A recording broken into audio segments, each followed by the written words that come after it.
Anauliza ikiwa mtu anafunga katika barnamiji yake ni kufunga somo ya Daudi. Sasa ikiwa imekutana na funga hii ya Ashura, ikiwa imekutana na siku hii ya mwezi 10, je, aache funga yake ya Daudi afunge sunna ya Ashura? Nadhani atakuwa anakusudia hivyo. Jawabu ni kwamba huyu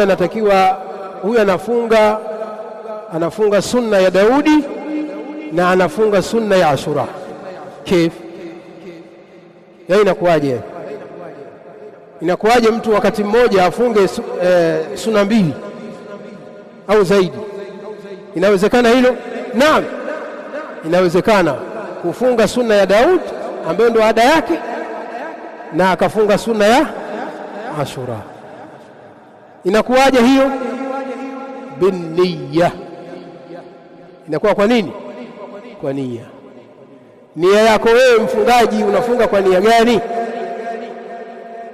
Kwa unafunga kwa nia ya Ashura, kadhalika unafunga kwa nia ya Daud, malipo yake yote unayapata biidhnillahi tabaraka wa taala. Na hii ndio siri ya maneno ya wanachuoni wanaposema kwamba an-niyatu tijaratul ulama, kwamba nia ndio biashara kubwa ya wanachuoni. Nia ndio biashara kubwa wanaoitegemea wanachuoni. Biashara yao kubwa ni nia. Kwa sababu gani? Kwa sababu mwanachuoni ana uwezo wa kufanya kwa nia moja ibada zaidi ya moja. Sawa sawa, ibada zaidi ya moja kwa nia moja. Vipi?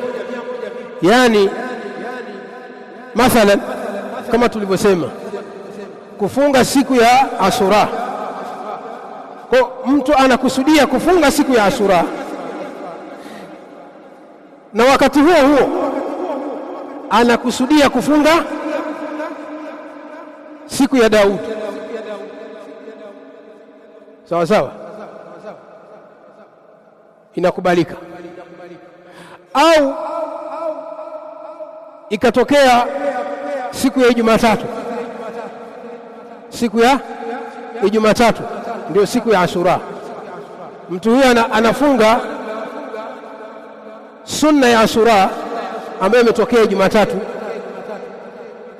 na wakati huo akapata malipo ya kufunga sunna ya Daudi ambayo imeangukia siku ya Jumatatu, na wakati huo akapata malipo ya kufunga siku ya Jumatatu. Ngapi hizo? 3. Sawa sawa, Ndio maana ulama wanasema an-niyatu tijaratul ulama, kwamba mwanachuoni ana uwezo wa kufanya ibada nyingi kwa wakati mmoja ambazo mtu ami hawezi kuzifanya. Tofauti yake ni nia, ni kwenye nia. Kwa hiyo huyu pia atafunga kwa nia yake na atalipwa malipo ya funga zote 2. Wallahu a'lam. Subhanallah wa bihamdihi, subhanaka Allahumma bihamdik, ashhadu an la ilaha illa anta astaghfiruka wa atubu ilayk. Barakallahu fikum.